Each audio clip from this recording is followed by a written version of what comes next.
Welcome to those just joining. We shall get going in just a moment.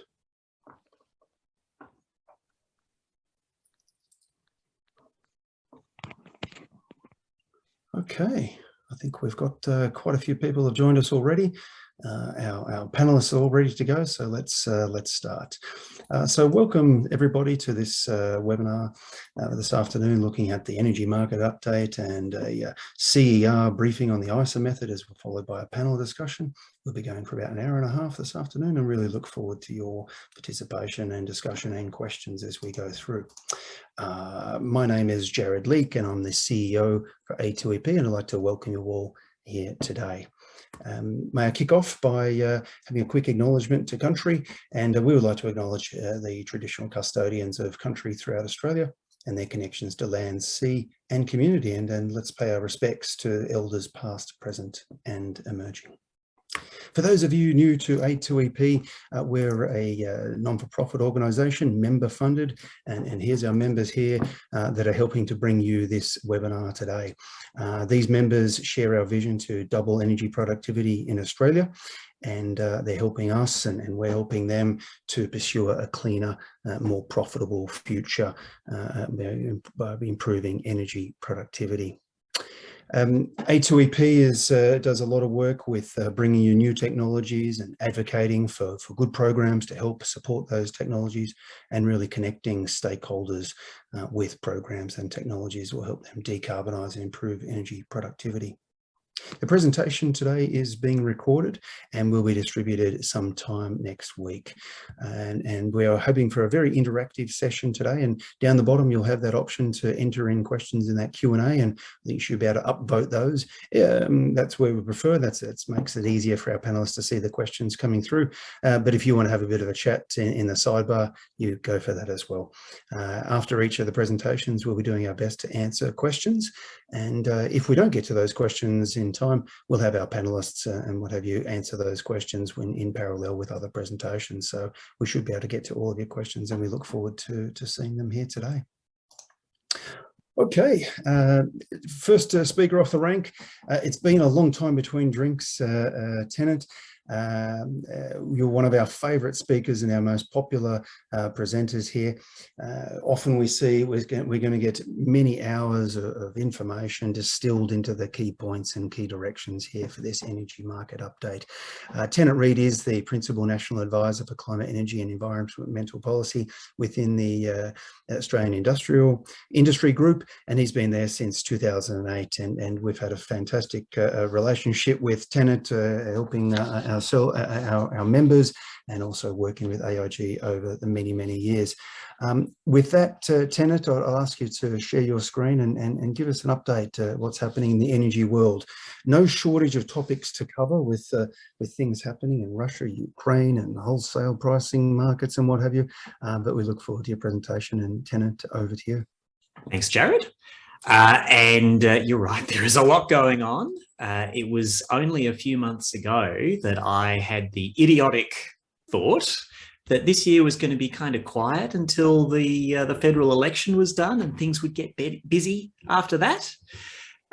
So the fact that I had that thought at all should cause you all to downgrade everything that I now say.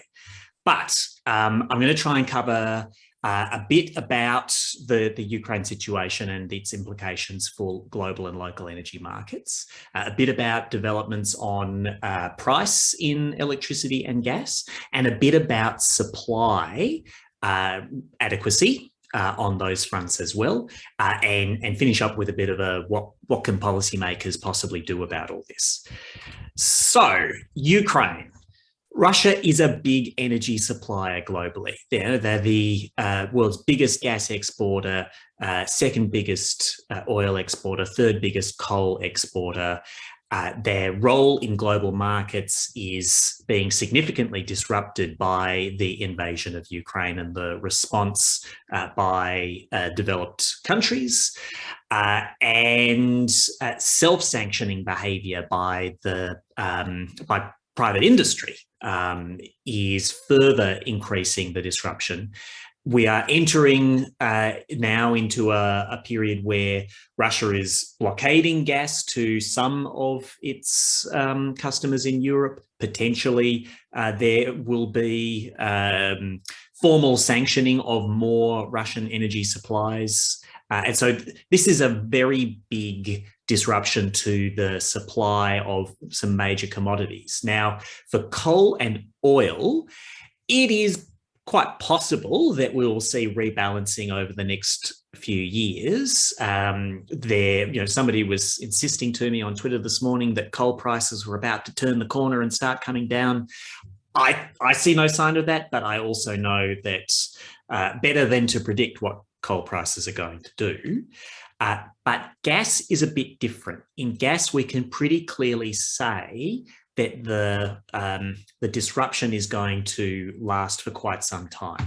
Now, the reason for that is Europe's attitude to Russian gas has completely changed since the invasion began. There used to be some argument that a huge reliance on imported Russian gas was a security weakness, as well as challenges with Europe's climate ambitions. But it was very important. It was relatively cheap, and the body of government opinion was in favour across European nations of persisting with that import relationship and trying to use it as a means of changing Russian attitudes over time through deeper economic integration. That's dead. And European governments are trying to get off Russian gas as fast as they can. Now, there's arguments about the pace of that in the short term because it's very disruptive to make this shift, but there's very little doubt about the medium and longer term destination. The European Commission has put forward a plan for what getting off Russian gas looks like. This is being debated. We will see exactly what is adopted in the end, but it's probably not going to look too dissimilar to this. So it's depicted in the chart. What you can see is that in the near term, to try and shrink reliance on Russian gas by 2/3 this year, the single biggest element is importing every bit of LNG that Europe can get from wherever they can get it. Now, the United States is committed to supply quite a bit more this year and a lot more by the end of the decade. But Europe will be outbidding other customers for LNG for years to come. Now, they'll be doing a lot of other things too, speeding up renewables, speeding up energy efficiency, biogas, hydrogen, a lot of stuff. Those things will take time to build up. The heaviest lift in the short term is LNG. And so that means higher LNG prices. It is a slow business to bring more genuinely new supply into the global market. So we can expect price pressures there for some time to come. Now, this has all got swings and roundabouts for energy transition. Higher fossil prices make clean energy more attractive, but there are supply chain problems and input cost pressures for clean energy too. The cost of new wind, the cost of heat pumps, these things are experiencing inflation as well, albeit not nearly to the same extent as fuel prices. The speed up of clean energy deployment in Europe and elsewhere in response to all this is going to accelerate the pace at which, for instance, green hydrogen gets cheaper. It's primarily a function of global deployment of electrolyzers. And so, that should cause us to revisit our expectations of what cost relativities will be in 5 years' time, not just the cost relativities today. There is a boost in Western cooperation, but there's maybe greater challenges to global cooperation. There's been a lot of countries that have not rallied round the Ukrainian flag. And so, it's a difficult environment. Real wildcards to consider How long do the Russian sanctions last? Sooner or later, you would think that Russia will be back in global energy markets, whether it's in 6 months, probably not, or 10 years, very likely. And that will alter the supply-demand balance for a lot of these commodities too. How quickly can we get supply chains locally and globally in a healthier state? How far does the conflict escalate? Maybe Russia is now looking for a way to declare victory and stop, but maybe not. It's a pretty fragile situation. So, all right, what is all that meaning for energy markets? If we look at electricity, we're seeing a couple of things going on at the moment price-wise. So there has been a surge in spot electricity prices in recent months. This is, it's not so common to have this going on in early autumn. It's usually a phenomenon in summertime. We've had some important outages, especially that fault at Loy Yang A, which is down a unit, maybe till August, but that might be a conservative assessment. Watch this space for updates on that. There's been some constraints on transmission interconnectors. There's been a lot of maintenance during what's usually a quiet period. The futures price for electricity has also surged. And to my mind, this is primarily about coal prices. So the increase has been most dramatic in New South Wales and Queensland. There have been significant increases in the futures prices for Victoria and South Australia as well, but not nearly to the same absolute levels. Just switch to the coal chart. So the price of black coal in world markets has gone through the roof and back down a bit, and still very high in recent months. This is partially Ukraine-related disruptions, also the pre-existing tight gas market in many major economies had led to increased demand for coal, for power especially, in the last year. So we've seen substantial pressures there. Now, Australia exports a lot of black coal. Most black coal-fired power stations are not immediately exposed to these spot prices, but some are either on new enough contracts or taking enough exposure to spot that this is moving the prices that they're able to bid in the market. The market's not able to do without them right now, so prices for everybody have gone up significantly. If we look at the futures curve, prices they come down over the next couple of years, but they're still futures prices looking pretty high in New South Wales as far as the futures go. All of this could change. If we look at the extent to which futures prices have moved around in the last year, we could be looking at a different story in a year's time. But for now, it's looking like power is going to be pretty pricey, and households are probably going to see that come July. Our members at our group are giving us, especially New South Wales and Queensland-based members, are giving us a call to say, holy shit, what's going on with these offers I'm receiving right now? So electricity reliability. We've had a recent update to the last electricity statement of opportunities from the energy market operator. And what this is bringing home is both that there's no reliability gap in the next few years based on anticipated projects that are to be brought in as a result of public policies, especially in New South Wales. But it's also bringing home that while the ICER, the Statement of Opportunities, has traditionally been about signalling where private investment is needed, now it is kind of recording what public policy is doing. It's a very New South Wales roadmap dependent outlook in particular. On gas, so international gas prices are absolutely through the roof. Local prices have been rising strongly, but they have been, in recent days in Victoria have been very high.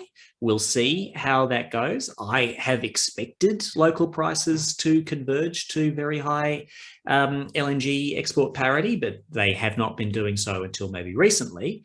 But local prices are high by recent standards. So we're looking at recently East Coast gas prices sort of consistent with oil price parity in a $100 a barrel oil price world. In Europe, in Asia, we're looking at more like $40 a gigajoule, like extraordinary spot prices. And ordinarily, you'd say, well, if Australian prices were rising to the $16 a gigajoule level, maybe briefly at 20, 30 in Victoria in recent days, maybe higher, that sounds like competitive death. Well, maybe it is, but also maybe in a world where everybody's looking under the couch for more gas and prices are very, very high, the competitive picture is, and I should say, and for some industries, their key competitors are in Russia and are locked out of a lot of markets, including Australia's market. The competitive picture is more complicated than we're used to. The ACCC's netback gas metric, it's not at this moment reflecting anything that anybody in Australia is paying, to my knowledge, but the futures that they are drawing on are suggesting high prices for the next couple of years in Japan and Korea. On gas reliability, and I know I've got about 2 minutes left, so we had a gas statement of opportunities in recent months too. There's some interesting content in that, notwithstanding that it's really all the guts of the analysis is pre-Ukraine. We're starting to see a lot more divergence in the demand forecasts and demand forecasts starting to take account of government emerging policies around electrification or gas substitution. None of that has got a lot to work with yet, but I think it's a much more interesting picture that is coming out of this on the demand side than it used to be. There is an erosion of gas connections built into the projections now. We should really take account of the fact that the statement of gas supply adequacy is all based on pre-Ukraine price projections. So we are looking at much, much higher prices in the next couple of years now, and that should really colour our view of whether supply and demand are in balance or not. But then let's focus on balance, because the GSU points to a risk in the next couple of winters of shortfalls in gas supply adequacy. So this shouldn't be over-exaggerated. The volumes that are projected to be at risk of shortfall are not gigantic in the next couple of years. They should be able to be dealt with, but it's not fast to get more supply. And the projections, especially the further out you look, they place quite a lot of weight on LNG imports to balance the East Coast market. Now, there have been emerging problems for that. The Port Kembla gas terminal or energy terminal is late and has had difficulty signing up sufficient local demand. Given what's happening to LNG prices, that's pretty understandable, but it's weird to have an environment where there's both a projected risk of not enough gas and people don't want to buy gas. So watch this space. Just briefly before closing, what can be done about all this? Look, there's a lot of ideas that people can come up with. Some of them are just bad ideas. Even the good ideas have challenges with implementing them. So for instance, a big hard push on energy efficiency, energy management, building upgrades and so on would have to be done in an environment where the construction sector's flat strap and input costs are rising. That doesn't mean it can't be done, but it is a more challenging thing. Accelerating renewables, accelerating renewable gases, ditto. Accelerating fossils, well, it's a long timeline and it's not really gonna, it's not local scarcity of of fuel that is driving current price pressures. And if we avoid scarcity, we're still going to face global price pressures. So basically, the next energy minister is going to arrive at his or her desk to face a shit sandwich. And all of us are going to have to, I think, collaborate on helping get responsive decisions in this environment. It is going to be a difficult couple of years for energy users, I think. More collaboration in national cabinet or whatever the next iteration of COAG or whatever else is really going to be quite important. I'm going to stop it there. Maybe we've got a couple of minutes for Q&A. Many thanks, Tennant. And yeah, if you've got those questions, put them in the Q&A. We've got a solid 5 minutes to go through those. So, and then Tennant can answer them, write some answers if you have them as well. Tennant, you've been doing these updates for quite some time. I don't recall one with so much volatility, uncertainty. So yeah, we're in a very strange space here. What's your take? Have you got a feel for when sort of energy contracts for big manufacturers, what the timeframes we're talking about? Maybe they're locked in for the next year or two and they're happy at $10 a gigajoule. But if this goes on for another 18 months, contracts start ending and they start having to look closer to what that LNG price is, the international price. Is that, any feel for where when we're going to start seeing some real angst from manufacturers? So I've certainly heard from some businesses who are in the market at the moment. I've also heard from some who are doing early exploration and were wondering if things are going to get better in the year or so before their contract runs out. And they might get worse. I'm not offering financial advice, but I think that we're really going to see a messy spread of when this flows through to different businesses. I should add that in the last couple of years, as prices moderated from the highs of the 2017 tight market closure of a bunch of generators, high gas prices, as prices moderated from that, first we saw a wave of businesses, manufacturers especially, doing power purchase agreements with renewables developers. And then we saw a little quiet wave of at least mixed feelings about those deals as wholesale prices came down and they started making payments under some of those rather than saving money on current prices. I think those second thoughts have evaporated because what those deals was a hedge against volatility and a source of taking some control over costs for a portion of the bill. I expect we're going to see more of that activity. The challenge, though, is, of course, that we need to do the meat and potatoes of transmission, renewable energy zone setup and development, so that these assets that under the source of these PPAs can actually get built and can supply to market and can contribute to a good overall price outcome for users. Gotcha. Are you following the transmission upgrades and timing for those, and when bottlenecks will come down? Is that going to be a limiting factor for the next couple of years over renewables and things? So that is very significant. There are some major projects under discussion. We have one in delivery mode, or one very major one in delivery mode at the moment in Project Energy Connect.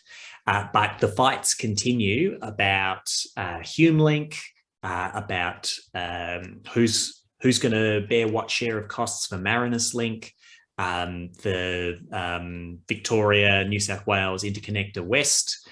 And all of these things have understandable nerves from energy users about the total bill that is accumulating for these developments. Is any given project the right one? Is it the right configuration? But then we've got all this social license angst, and that could stop things dead. It's very, very serious. If it's like in New South Wales with HumeLink, The biodiversity offsets that are part of the current price of that project are adding $1 billion or roughly to the cost of that project. Now, it's very important to meet the concerns that the community have got, whether it's about natural values or about impact on other land uses or otherwise. But it does make life harder and more expensive for end users unless we can deliver this stuff better. I notice our prospective prime ministers couldn't agree on the impact of transmission, if that's going to reduce or increase prices there the other night in the debate. I've got a question here from you coming in from Rod. Is a wild card if Russia starts selling more gas to China, no doubt at a lower cost, is China likely to take less gas from Australia and maybe that stabilise things? Any thoughts on that one? So that is perfectly imaginable. It's just going to take a long, long time to happen because Russia physically can't get the gas that it is currently selling to Europe to other customers without massive infrastructure investments that are years away at best. They have a lot of pipelines to Europe. They have limited capacity for exports to other markets, and they would need to radically, so like new transcontinental pipelines, new LNG liquefaction facilities, and doing those things for the time being without any assistance from Western energy services firms, engineering firms, like maybe by the end of the decade. Certainly not flicking a switch. So these changes here, we may see a change with world manufacturing geography. You know, a lot has been moved to China for reduced costs. I guess we expect a bit more of onshoring of manufacturing, bring it closer to where demand is and things. How does that impact our energy balance here in Australia? Is that we're going to see much more processing and things done here and manufacturing? So we could do like the prospects of a revival of energy intense activity in Australia are quite real. The security of supply chains question is important, but also our ability to deliver a sustainably competitive cost of energy in this country is very critical too. And like the futures don't scream that right now, but we do have the potential to bring that about. But security of supply will be very important for those potential expansions. But the world needs like a lot more stuff to achieve a transition to net zero emissions or anything like it. The world needs a lot more minerals, a lot more kit. And we need both the productivity and the productive capacity to deliver our part of that, which could be a large part, but it's not going to be efficient for Australia to try to make everything in the whole supply chain. We do need to pick where there's a need, where we can be really good, and that may be a lot of stuff, but it's not going to be everything. Agreed. And that's sort of the getting into the green steel maybe versus green iron and green aluminium type discussion there. We'll take one final question here. Any thoughts on the effect of Mike Cannonbrook's influence on AGL, where that may be going? I will not comment on that bit, except to say that the base case for electricity system development from the energy market operator is an expectation of a rapid retirement of the existing coal fleet. That expectation is it's kind of a collective act of self-hypnosis, but if the market operator says that's what's happening, we expect, and if governments say, well, the market operator said it, we better get ready for it, those preparations help to ensure that it will be the case. And if we look at all the transmission, the storage, the generation assets and resources that governments at all levels are ushering into being to prepare for they state it as preparation for achieving excessively high reliability standards, but really it's preparation for the retirement of coal. So whatever the outcome of that bid, you have to expect that currently we're going to see a much more rapid replacement of the whole fleet than was the headline story a couple of years ago.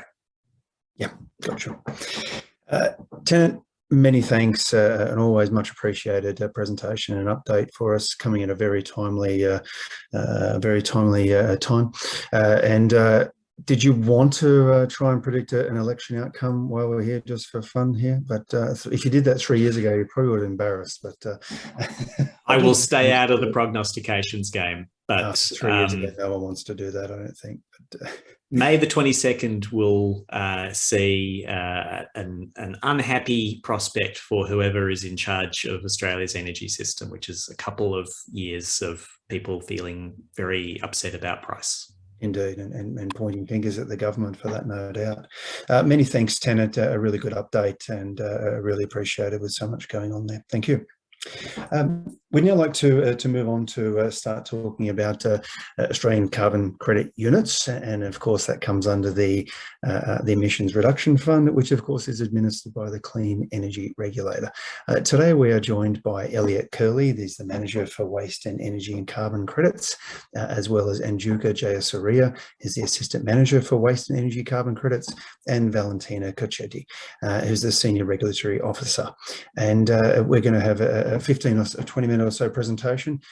We've got this great new method, and hopefully the new method coming under this ERF is going to open up a lot of opportunities for companies to claim these ACCUs. And so I thought it was a very good time to take through what's happening with that, the changes, and then we'll move into a panel discussion to see what's happening on the ground and how it's been received by companies who are working with this. But Elliott, I'd like to hand over to you, please. Look, thanks, Jared. And look, really happy that you've invited us today to talk to you about the ICER method. It's really good to get out and let people know about the method and how it works. So very much appreciated. Thank you very much. So look, yeah, my name's Elliott Curley. As Jared said, I'm the manager of the Waste and Energy Carbon Credits team in the CR, and I've got with me today Valentina Cocchetti, who's a senior regulatory officer in the team. And so we'll be talking to you today about the Emissions Reduction Fund. So I'll take you through how the ERF, as we know it, works, and Valentina will then step into taking you through the detail of the ICER method. So Valentina is going to drive the slides today. So thank you, Valentina. Yeah. So look, I'll now proceed with taking you through the detail of the slides. So yeah, look, this is I guess a high-level overview of what the Clean Energy Regulator does. So the CER basically is responsible for administering the government's climate change schemes, if you like.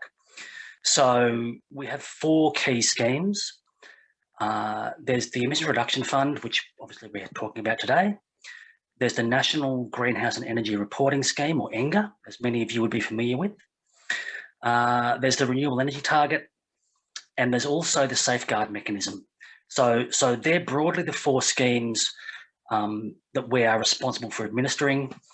But of course, as Jared's indicated, we're focusing in on the ERF and specifically the ICER method. So what I'll do is now I will just take you through how the ERF works at a fairly high level, and then Valentina will continue on to take you through the detail of the ICER method. So what is the Emissions Reduction Fund? So it offers individuals and businesses the opportunity to run projects that reduce or sequester greenhouse gas emissions. So basically, it's an opportunity to earn carbon credits for emissions reductions or sequestration that's been verified by the regulator. So 1 carbon credit equals 1 tonne of carbon dioxide equivalent. And very importantly, the ERF caters for projects across the economy. So there's vegetation, there's waste, there's agriculture, there's industrial energy efficiency, which we're talking about today, and transport. And so our team, the Waste and Energy Carbon Credits team, we deal with projects in the waste, industrial energy efficiency sector, transport sector, and some projects in the agriculture sector. So we are responsible for animal effluent projects, so that's piggeries and dairies. Also included in the agriculture sector, soil carbon projects, but that's a different team. So that's kind of a bit of an overview about what the ERF is, what it does, and sort of what our team does. Yeah, so how big is the Emissions Reduction Fund? Well, it's been increasing since its inception in 2015. So this is a bit of a graphical representation of the ERF nationally. So we've got over 1,200 projects, and there has been an increasing registration of projects over the last 12 to 18 months. And there's nearly 110 million ACCUs have been issued. Now, we're talking about ICER today, so I'll just put ICER into perspective with these numbers. So now, when we talk ICER, now ICER was only made in December of last year. But what's very important to recognise is that it was very much made off the back of the former IEFE method. So that's the Industrial Electricity and Fuel Efficiency method. And the Industrial and Commercial Emission Reduction method, or ICER, was built off that method, and they are very similar methods. And so when I talk about these numbers now, I'm talking about IEFE mainly, but that also basically encompasses the project types, if you like, that the ICER method caters for. So there's 1,200 projects. There's currently 45 IEFE ICER registered projects. There's out of that, there's one ICER project and 44 IEFE projects. And that one ICER project is basically a function of the fact that it only came into, it was only made in December last year. So for all intents and purposes, there's 45 projects which are of the type of project which ICER caters for. Now, that amounts to about 3.5% of all ERF projects. And the ACCUs issued under ICER amount to about 1.5% of all of the ACCUs issued under the ERF. So that's just to give you some sort of sense about, I guess, where we're at. Another thing I would say to put it into perspective is that last year, there were 12 IEFE projects registered and 1 ICER project this year. In the previous 3 years to last year, so that's 2020, 2019 and 2018, there was about 5 or 6 projects registered in each of those years. So we went from about 5 or 6 in the previous years to last year to about 12 last year. So yeah, that's just to put that into perspective, and I think really, really puts into focus the benefit of having this discussion today. So yeah. So what are the benefits? Well, I mean, there are multiple potential benefits. So you can diversify your revenue. Carbon credits provide another income stream for your business. Businesses have a core business which they revolve around, but the ERF provides an opportunity to do other activities which enable you to get another revenue stream, basically. Lower your energy bills. So improving the energy efficiency of your equipment lowers your energy bills. So that's another win. Future proofing. So cost savings and efficiency improvements, help grow your businesses potentially, depending on the individual circumstances. And environmental action. So be recognised for your contribution to Australia's emissions reductions. Now, I should also say, we talk about benefits. There are some costs in participating in the ERF, and I guess they're broadly broken up into two kind of areas. One of them is a time or resource cost. So in order to participate, you would need to devote some time to reviewing the eligibility requirements, ensuring that you comply with the eligibility requirements, and also in, I guess, taking the time to, I guess, engage with our systems, make the application, talk to us, all those kind of mechanical kind of things, which in a business is a kind of time or resource cost. The other important thing to say about the cost of engaging in the ERF is that there's a rigorous audit regime. So when a project's registered, it gets what's called an audit schedule, and that schedule of audits is based on the amount of what's called a forward abatement estimate. So the amount of abatement that you forecast to be delivered over the life of your project. So the higher the amount of abatement, basically, the more audits that you will get. So those audits are paid for by the participant or the ERF project proponent, and that's an actual financial cost of participation. So that's another thing to be aware of when thinking about coming into the scheme.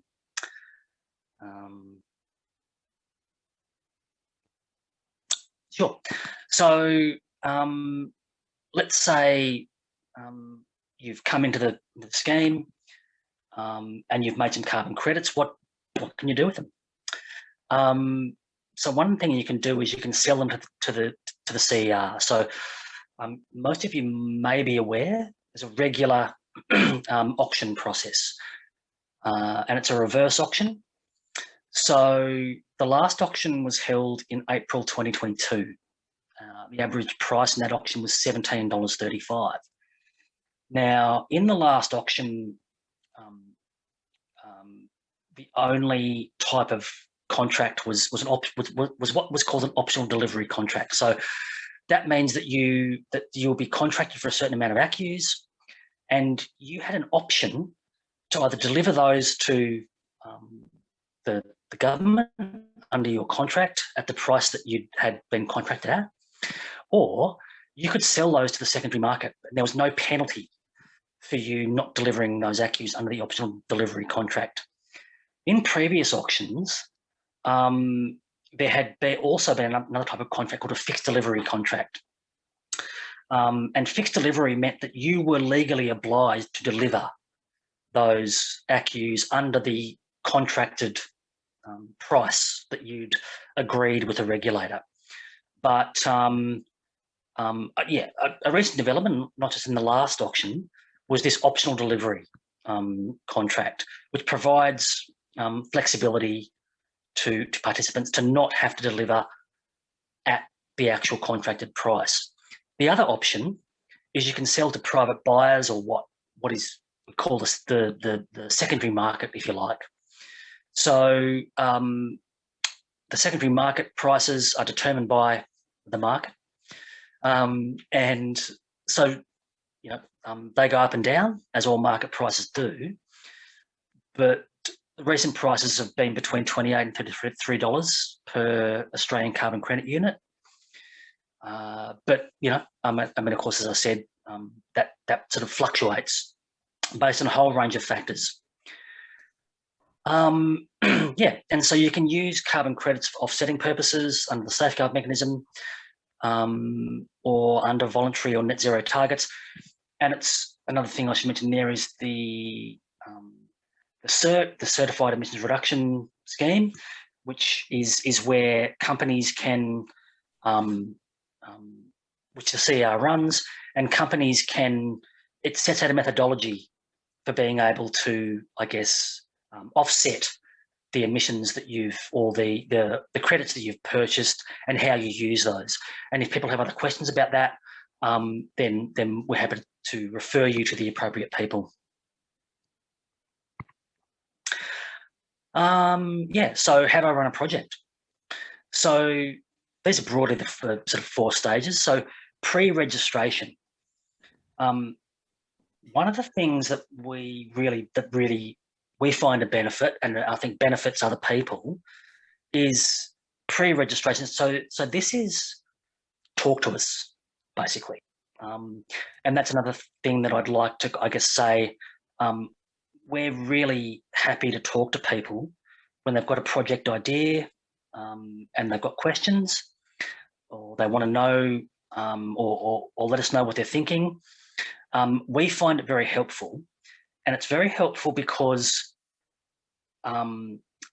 it can mean that when a participant or a potential participant submits an application for a project, that application is much more fulsome, and it makes the assessment process quicker for us and for the participant. So then there's the project registration, which is submitting an application through our client portal. There's also a fit and proper person test.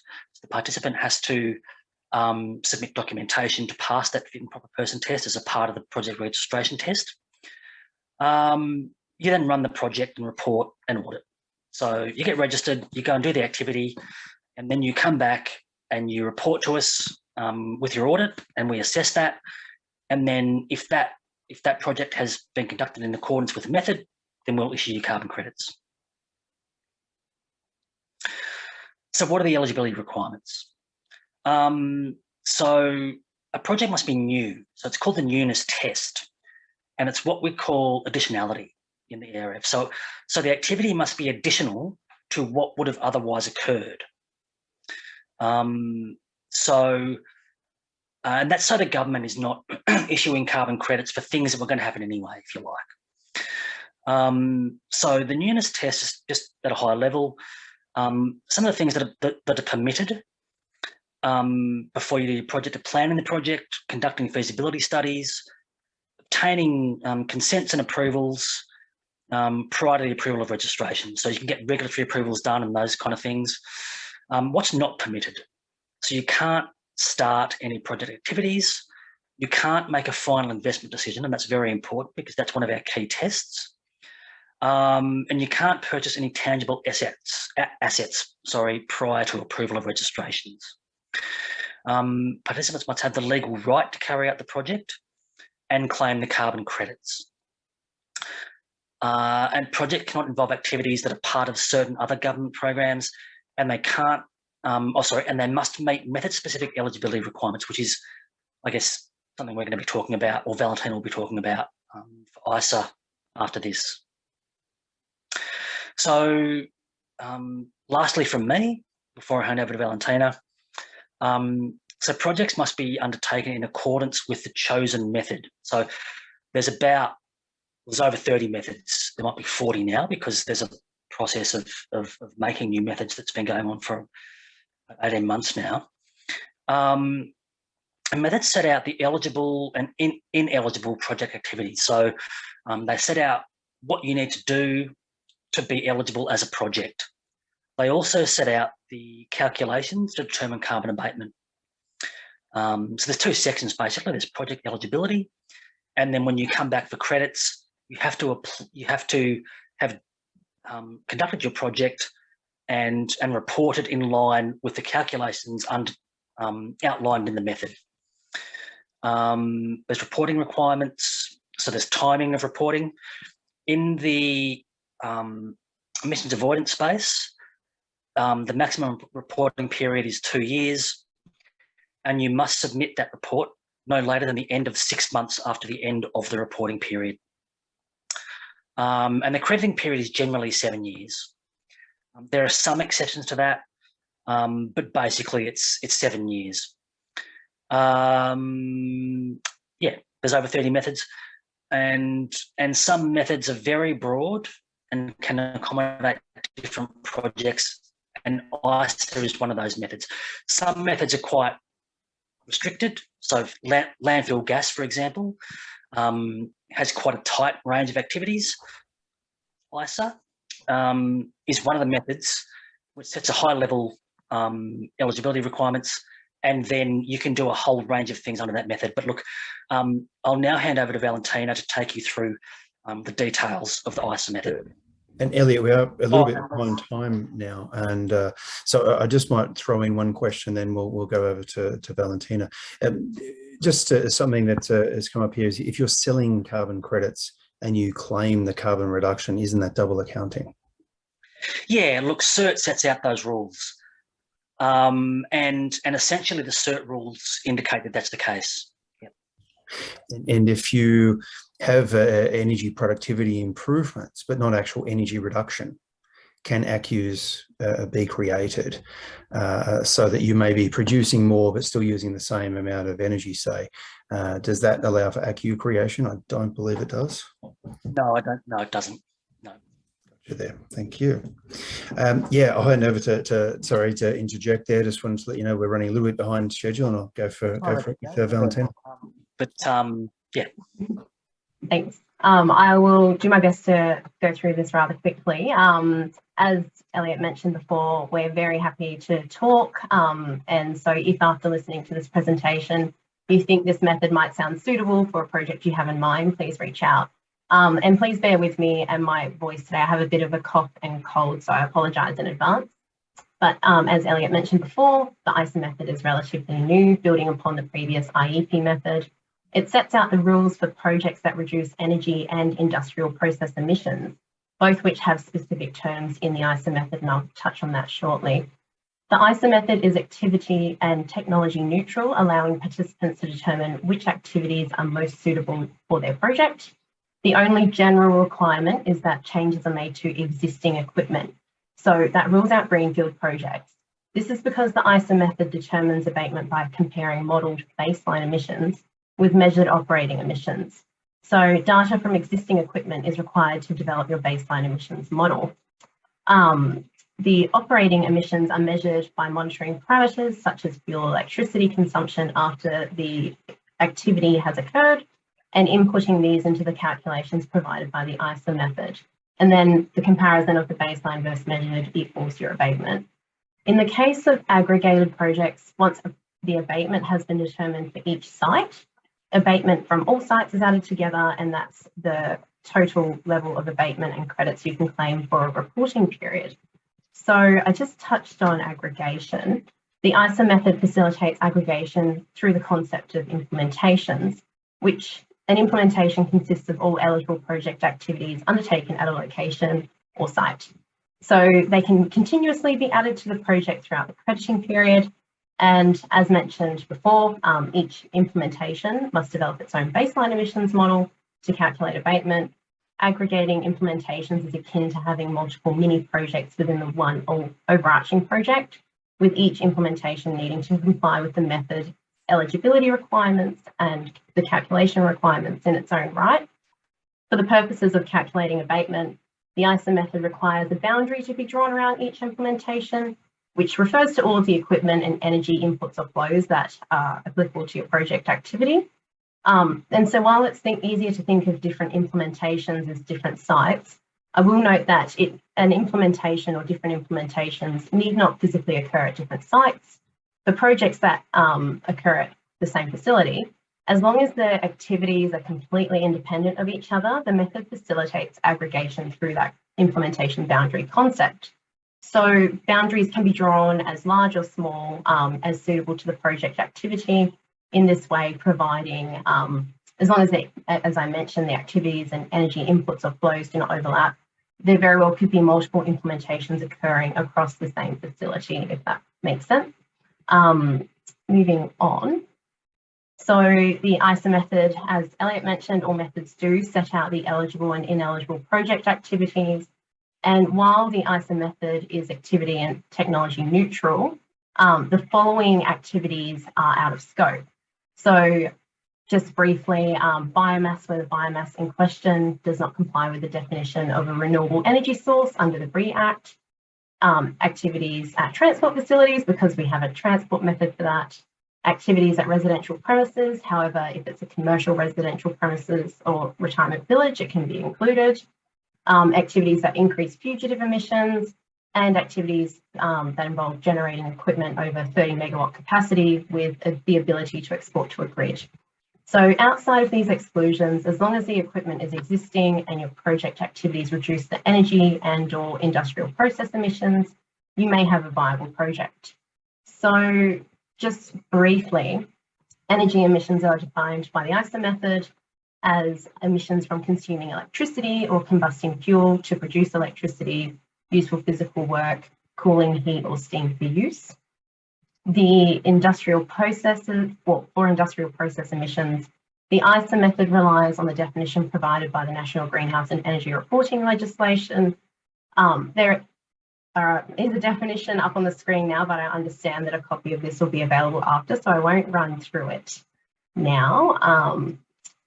Moving on to the modelling. So as mentioned before, the ICER method requires a baseline emissions model to be developed to estimate the baseline emissions via regression or energy engineering models. A regression model must be developed using statistical regression modelling and relates relevant variables to baseline emissions for the implementation. The ICER method sets out minimum statistical requirements for these models. And where the ICER method improves on the IEP method is in the kinds of models that are offered. And you can now also use engineering models. So they allow you to model baseline emissions via using mathematical approaches based on physics, chemistry, and other sciences. The engineering models must use site-specific data and other verifiable parameters. Again, the ICER method sets out the minimum statistical requirements for this. We've just got a comparison here between the two different approaches. For example, regression models are a measure of correlation, not causation, whereas causation is inbuilt into engineering models. In the interest of time, I won't run through this, but it should be available afterwards. Moving on to what we need in an application to register a project. So as Elliott mentioned, they're managed through the client portal. The client portal generates scheme requirements, an application form against the scheme's requirements. However, as each individual method has its own eligibility requirements, you also need to provide an address of the method-specific criteria as an attachment to your application. For the ICER method, this criteria includes a statement of activity intent, a description of the implementation, so the activities, a description of the boundary, an explanation of how it is expected to result in abatement.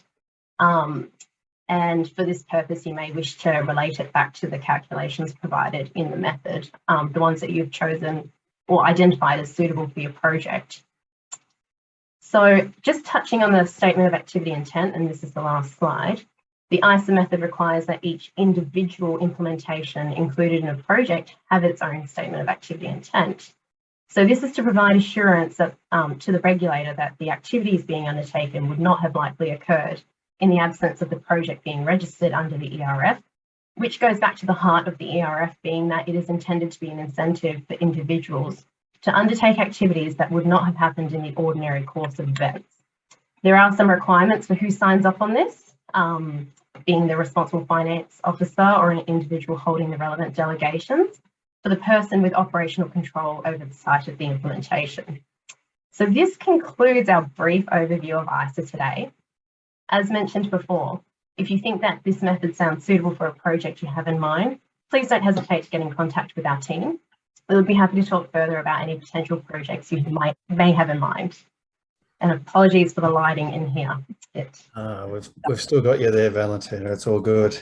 Thanks very much, Elliott and Valentina. So we've got a first question here. I think it's a good one to test what may happen when people contact you. We've got a question to say, is it possible to submit to the CER a specific business case in order to evaluate the amount of certificate it could generate before having the project approved by the final user? In many cases, the amount of certificates could help to take or not the investment decision. So I guess the key word there was help to evaluate the amount of certificates it could generate. Where are you guys with that? I might let you talk, Elliott. Thanks, Valentina. Yeah, look, thanks, Jared, and that's a really great question. So we don't have a role in evaluating individual business cases or anything like that. Now, we can talk about the detail of the method and how the method relates to the activity that's being proposed, for example. But when it comes to actually determining a business case, that's not something that we're involved in. We're involved in determining whether the project firstly meets the eligibility criteria, and then secondly, if it is eligible and is conducting the activity, that the activity complies with the abatement calculations in the methodology. Yeah. So you're that first port of call. Hey, is this eligible? You can say, well, yeah, we can run that filter for you, and then make sure that the right calculations are being applied. But then when it comes to the interpretation and how that's going to unfold, that will come with a whole lot of info on that one. Business cases or costings or those kinds of things. Yeah, correct. Yeah. And is that it is within the Clean Energy Regulator that would do that assessment of the number of certificates and checking if the regression model is correct? That's just not your department, as I understand then. Well, we do. Once the project has been undertaken, and once someone submits a report to claim accuse, then that is our team. And that's what we do. But we don't do that for before someone has submitted an application, if you like, because we need to see.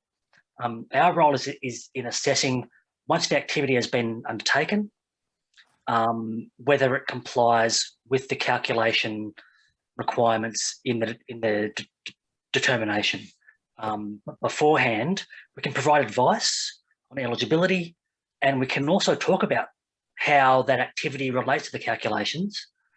But when it comes to determining, whether someone will decide, whether that stacks up for them, that's not something which we do. Yeah. And essentially, because that puts you into this role of being a consultant and potentially offering financial advice, and there's no way you guys can go down that track, if I understand. Correct. Good. So we're here to help, and we'll do whatever we can, but we have limitations because this is our remit and we can't go past that, basically. Right. And look, I'd like to say, we're really keen to talk to people who are thinking about projects. So we've got our details up on the screen, and obviously we know this is an open forum, and so detailed project level questions obviously have commercial and confidence issues. So I really urge people to contact us when they're thinking about an activity, and we're happy to talk to you in detail about how that might fit with the methodology. Yeah. Brilliant. Well, Elliott and Thank you, Valentina. Thank you for joining us today. We're going to move on to the panel discussion. I haven't got any more questions coming through for you. So we'll move on to the panel discussion. I appreciate you guys won't be able to just chime in with your 2 bits worth there, possibly, but if there is something you can comment on, if it's directing people to the right paper or website, then I'm sure you will be able to, but otherwise we'll move on to that section. But thank you. Look, if you have questions or people have questions during that, which is relevant to us, more than happy to answer those. Yeah. Fabulous. Many thanks there to Elliott and Valentina.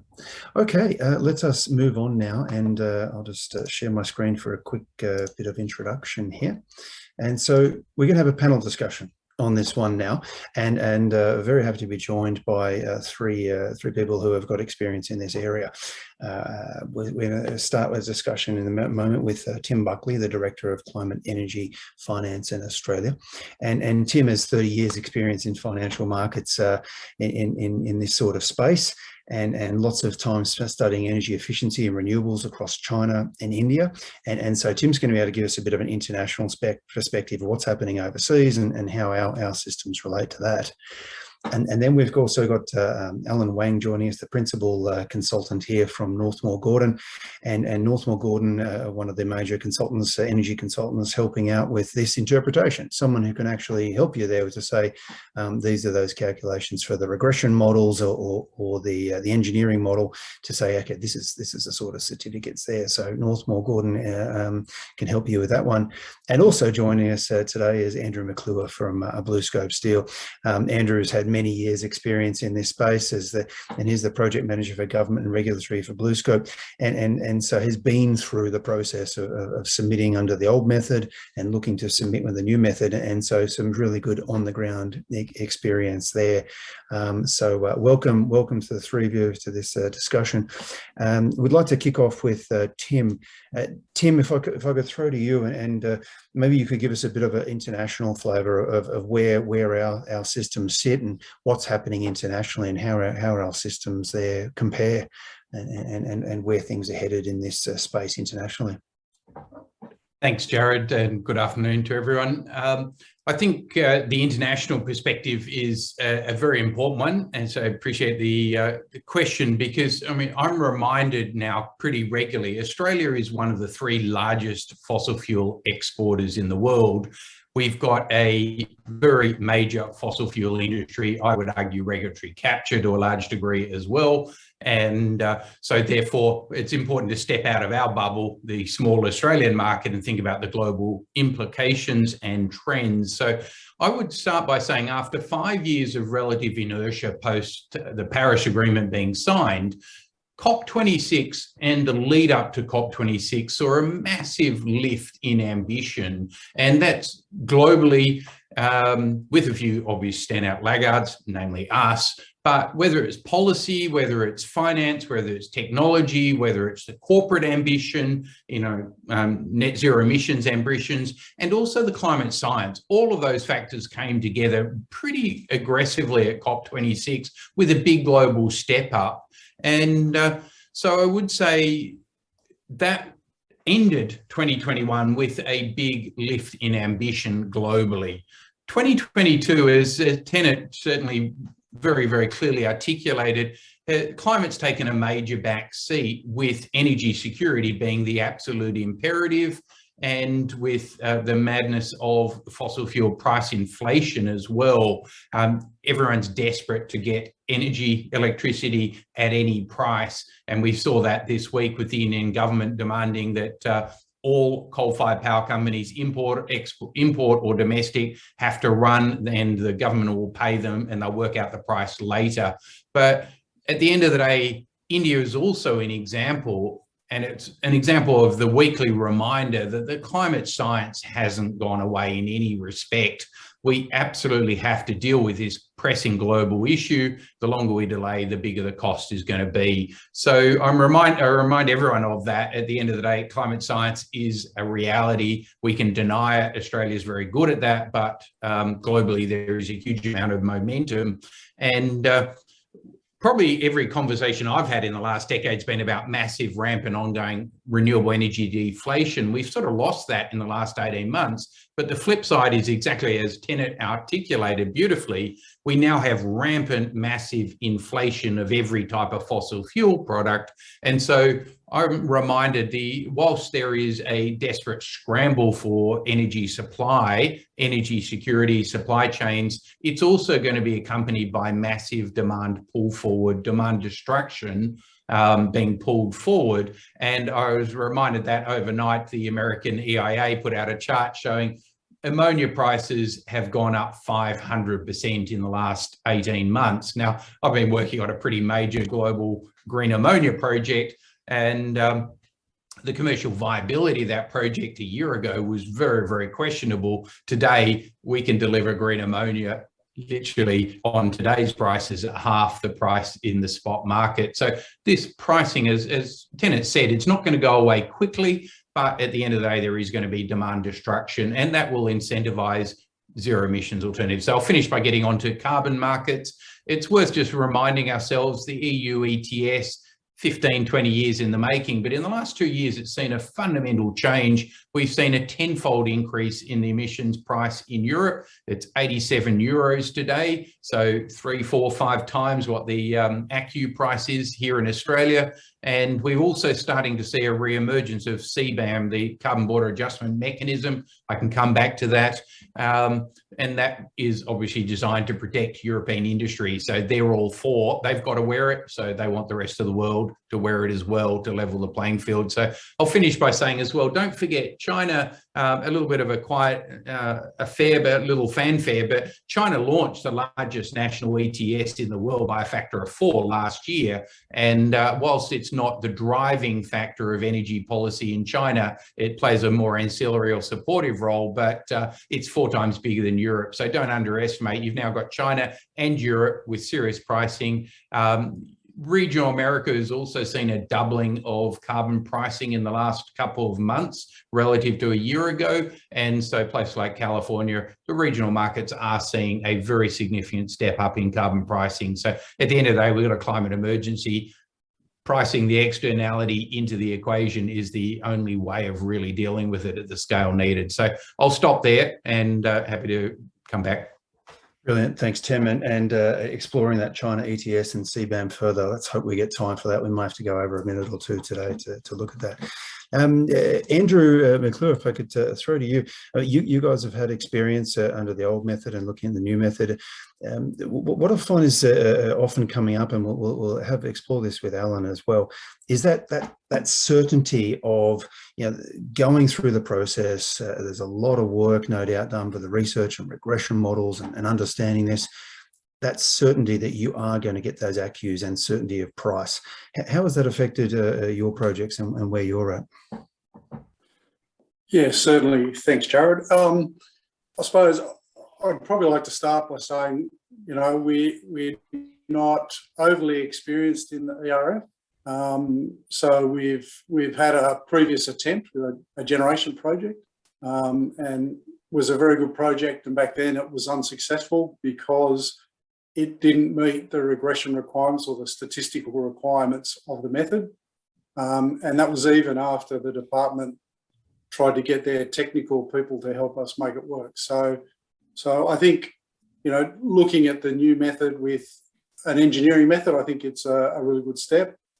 Having said that, it's at the moment untested. So I'll be interested to see how, I suppose, people work through that process and then get it audited, because I see that you're opening up a wider I suppose opportunities for doing things, and then people might have difference of opinion.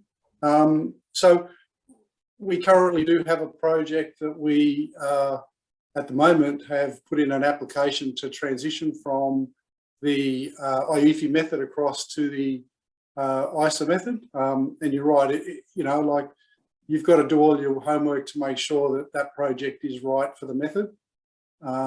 This project is from our Western Port site in Victoria. It's a very good project. It's a gas saving project in relation to our painting oven down there, one of our painting ovens.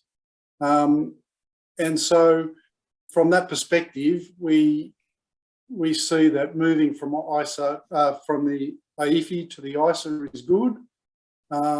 With a project like that, you know, you're talking 2.5 years from actually where to go.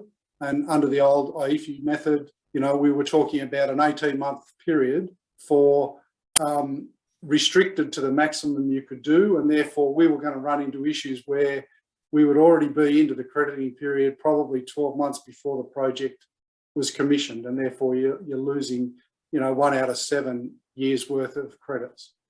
So I think we've been lucky that the project timing was very good. I suppose just some other comments on AEFI versus ICER. I talked about the engineering side of it.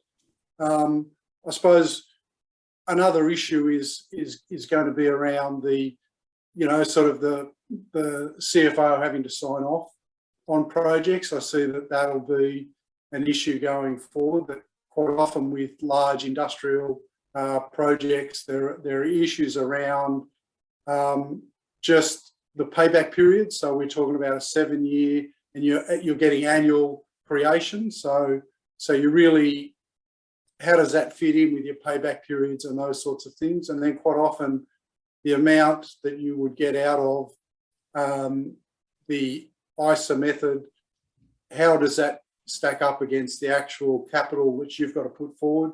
And therefore, you know, having to sign off to say that the project wouldn't go ahead unless you got the funding is quite difficult, I think. So just some thoughts from our perspective going forward. Very good. Many thanks, Andrew. And just we've got a couple of questions come through, and I think they are largely for Elliott or Valentina, and hopefully they can look at addressing those and just type in some answers here while we're talking about through the panel here. So hopefully you can access those and answer them. Alan, you've been involved in quite a few different projects and assessments as Northmore Gordon works across a big number of manufacturers and what have you. Have you got some advice for us all here about, you know, when is it appropriate? Is there any quick ready reckoner to say, hey, this is likely worthwhile spending a bit of time on? I know Elliott and the team have offered that some help there as well. But what have you learned about, you know, some quick tools to work out if this is going to be worthwhile for people to look at further? Yeah, sure. Thank you, Jared. And hi, everyone. So Northmore Gordon does actually provide advice and also deliver various solutions or engineering solutions to help large energy users decarbonize and reduce energy costs. Now, we talked about business case or evaluating ACCUs in a business case. We do encourage every single business to look at ACCUs or this sort of project support or funding support to be built into the business case, where it will be easier to, you know, sort of look at this financial analysis easier and go for the investment decision based on the ACCUs. So that's you know, we talked about, you know, having the investment decision made after you declare the project. It's important to consider ACCUs in the early stage as early as possible.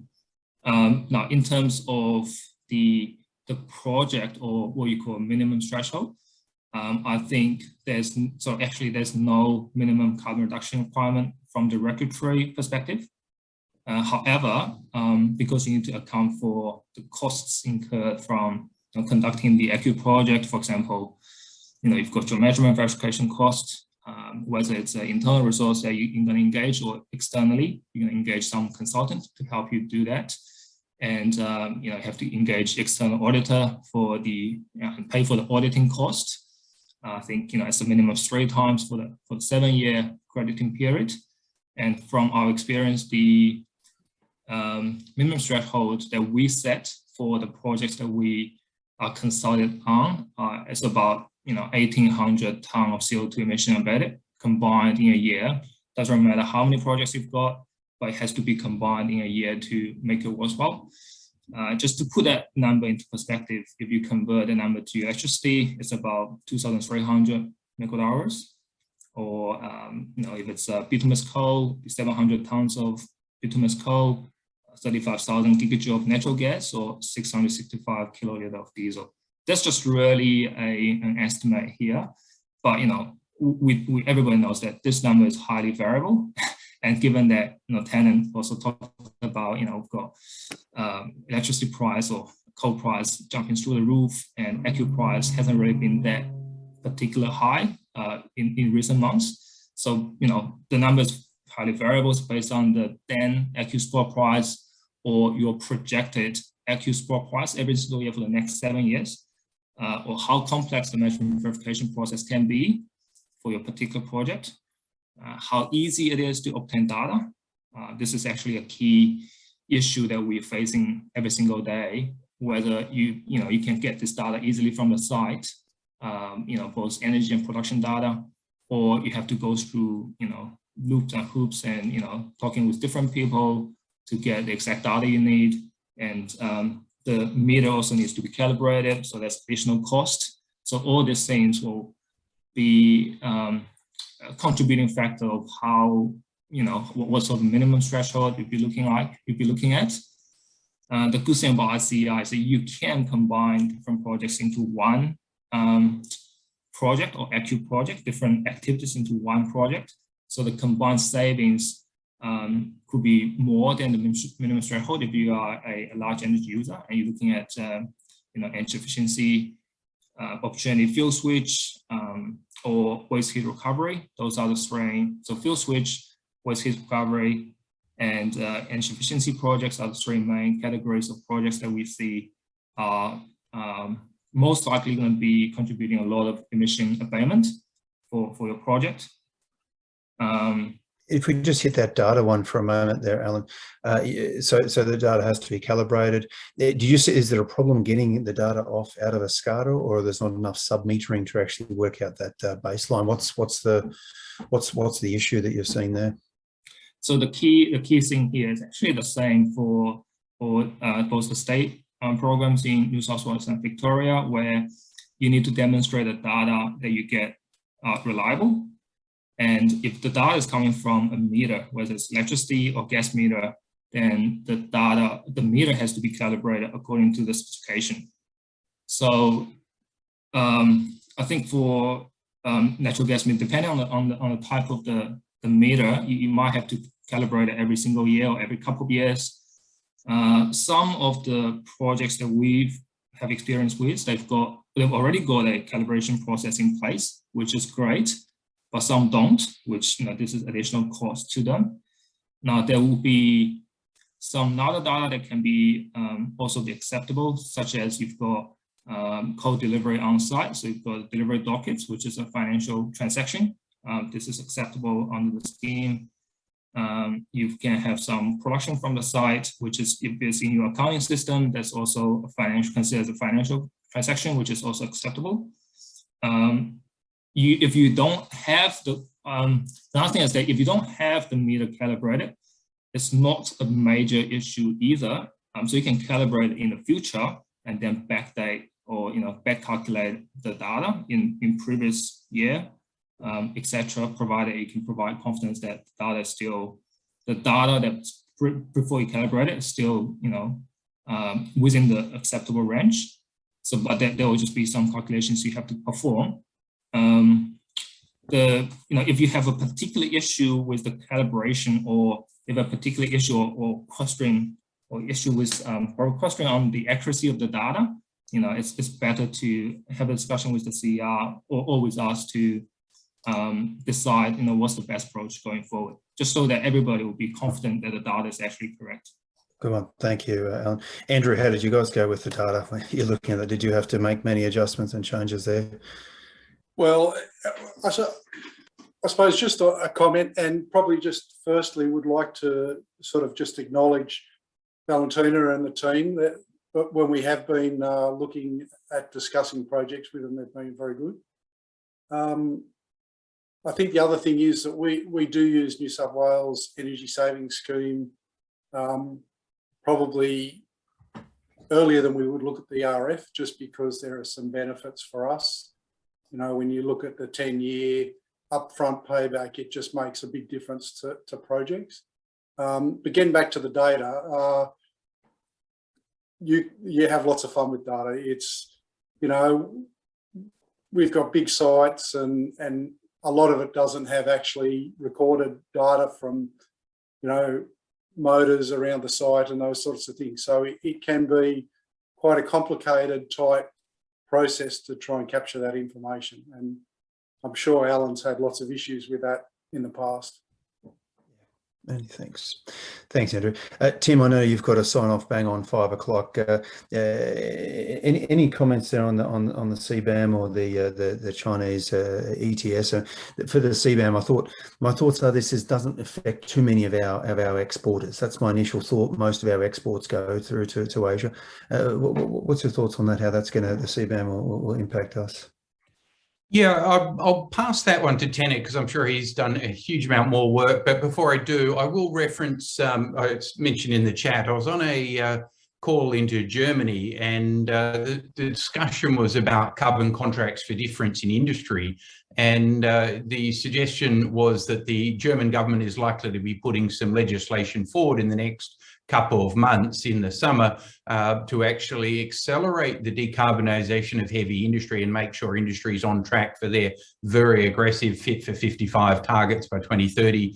And they were talking about how they could use carbon contracts for difference, something I hadn't really looked at, to incentivise the capital investment for, an example in my language would be, take a blast furnace, how do you replace an old blast furnace, how do you replace it with an electric arc furnace or hydrogen, and then how do you capitalise the difference? And the government's looking to use carbon contracts, remembering the steel industry in Germany gets all its permits for free at the moment, but they were talking about implementing it at a massive scale. I'm sure the Ukraine invasion has something to do with that. And they were talking about 20 million tonnes a year over the next decade and how they could then use finance to actually value the carbon contracts for difference, and therefore underwritten by the German government, you could then mobilise financial capital to effectively bridge the gap between the cost of I know BlueScope's got the decision of, do they reline their blast furnace or do they go a whole bigger investment in electric arc?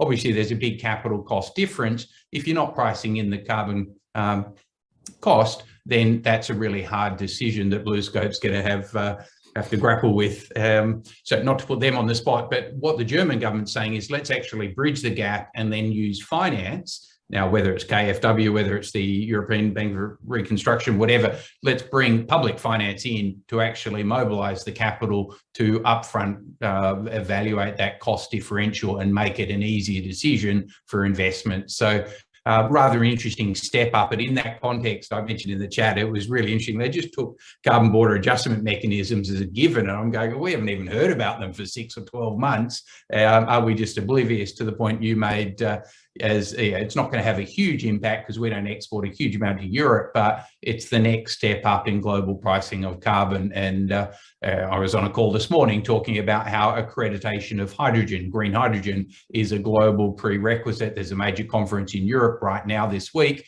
massive Australian presence there. It's all about how do you actually get accreditation, credibility in international trade, stepping up to align with the Paris Agreement. Australia can't ignore it. The opportunities for us are enormous, but so will be the obligations if we fail to deliver.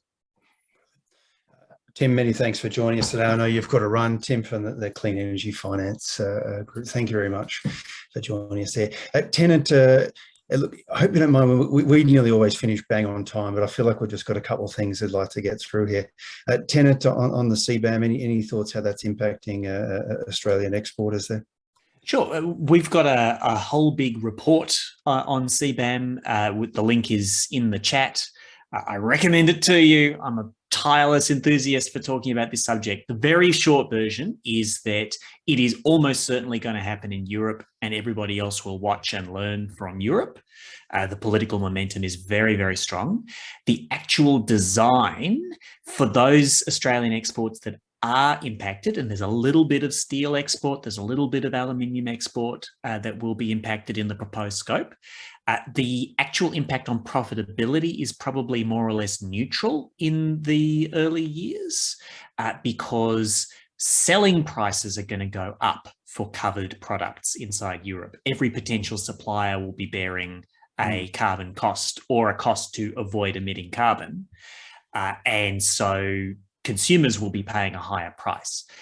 If you are relatively carbon efficient, you may see your selling price go up by more than your cost to supply goes up. If you're relatively inefficient, the reverse. If you're about average, you're fine. And in the longer term, the key thing for Australian industry is to be able to keep up with actual performance improvements on carbon efficiency.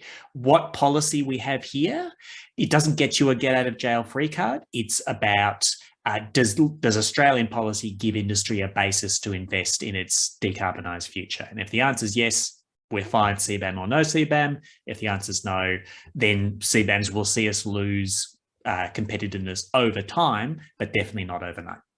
Gotcha. I may have heard what I wanted to hear there, Tennant, but it sounds like more opportunity than negative there. This could, like if Australia, that could move very quickly with decarbonising aluminium supply, and that could open up new markets of potential if we do that quicker than Europe, say. So interesting. Thank you.